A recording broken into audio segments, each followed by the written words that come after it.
Good evening and welcome to BJC Mitzvah Day number 144, part 7.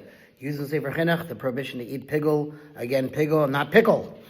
Okay, folks, like we said, it's not an easy mitzvah, but we're going to learn it and understand it. We're in the third book, Vayikra, Parshas Tzav. The Chinuch now illustrates how the rule of matirin, remember that matirin? The sprinkling the blood, and then moves on to the amurim, which were the fats, parts of the animal that's burnt to Hashem, and then after that, either the food that only the Kohen can eat, or if it's a shlamim offering, then even people can eat it as well. The Chinuch now illustrates how the rule of matirin, the permitter, applies to the mincha, the meal offering. As part of the service of most mincha offerings, the Kohen removes a fistful, known as kometz, we talked about that, right, from the mincha to be burned upon the altar. The Kohen also removes all the levana, the frankincense, that had been placed on the mincha, and places it and the kometz upon the altar to be burned. Once those services have been completed, the remainder of the mincha is eaten by the Kohanim. The laws and procedures of the mincha offerings are described at length in Mitzvahs 116 and 134.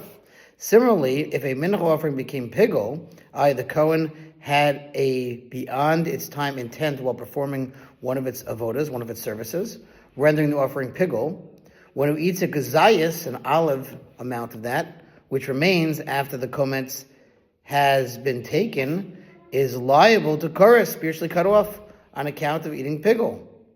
However, one who eats a gazayas of its kometz or of the levana, which are the matirin of the mincha offering, since offering them upon the altar permits the remainder to be eaten, is not liable to the penalty of curse for eating it. Nevertheless, one who does incurs malchus, lashes, for having eaten them on account of the general prohibition of eating disqualified offerings, as we said above. The Chinuch summarizes which parts of the offerings are subject to kores, spiritually cut off, based upon the above rule that matirin are not subject to piggul.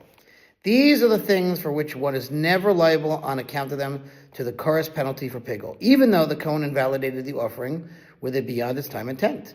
The kometz, again, that's how our fingers full, how he lifts up the flour, the Kohen lifts it up, right, the mincha offering, and the levana, the frankincense of the mincha offering, and the blood of an animal offering, as we stated above, the wine of wine libations, and regarding those menachos that are burned, the entire mincha is not subject to the penalty of piggul.